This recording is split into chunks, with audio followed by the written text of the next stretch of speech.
Alright, so what we have here is Border0's latest passion project, a beautiful Kubernetes client in the browser.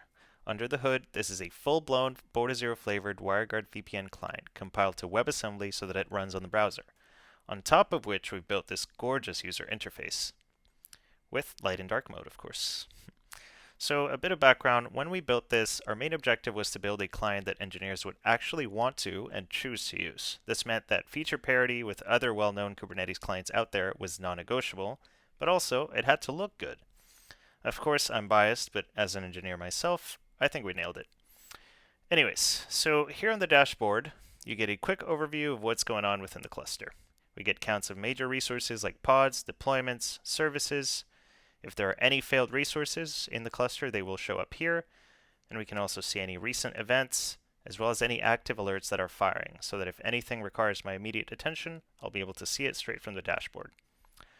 Now let's take a look at what it's like to perform some common tasks in the cluster. Say I'm looking to debug some issues with my company's Nginx proxy.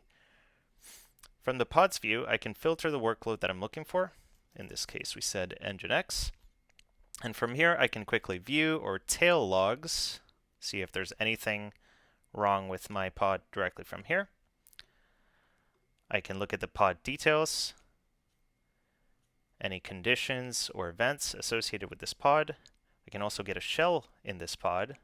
Let's say I want a bash shell. There we go. And from here, I can debug my pod. I can get multiple shells simultaneously, if for whatever reason I would like to do that.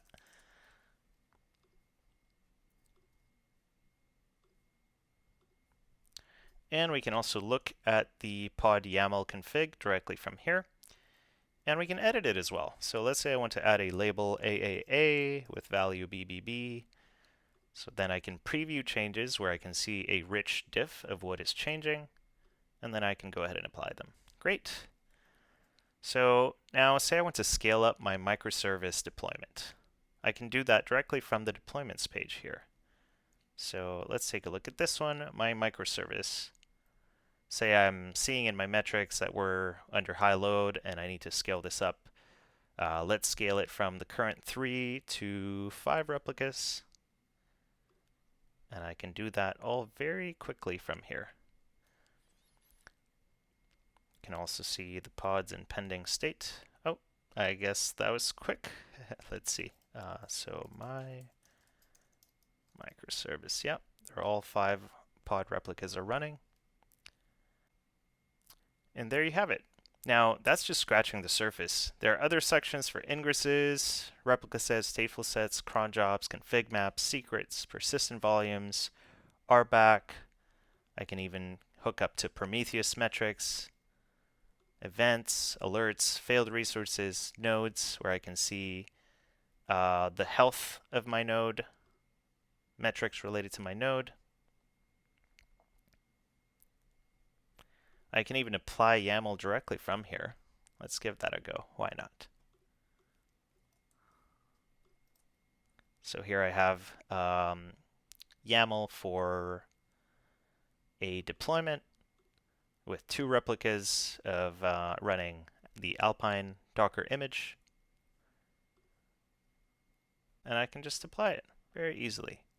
So let's go pods, my app. It's pending, and within a few seconds, they'll come up. There we go. Let's get a shell there.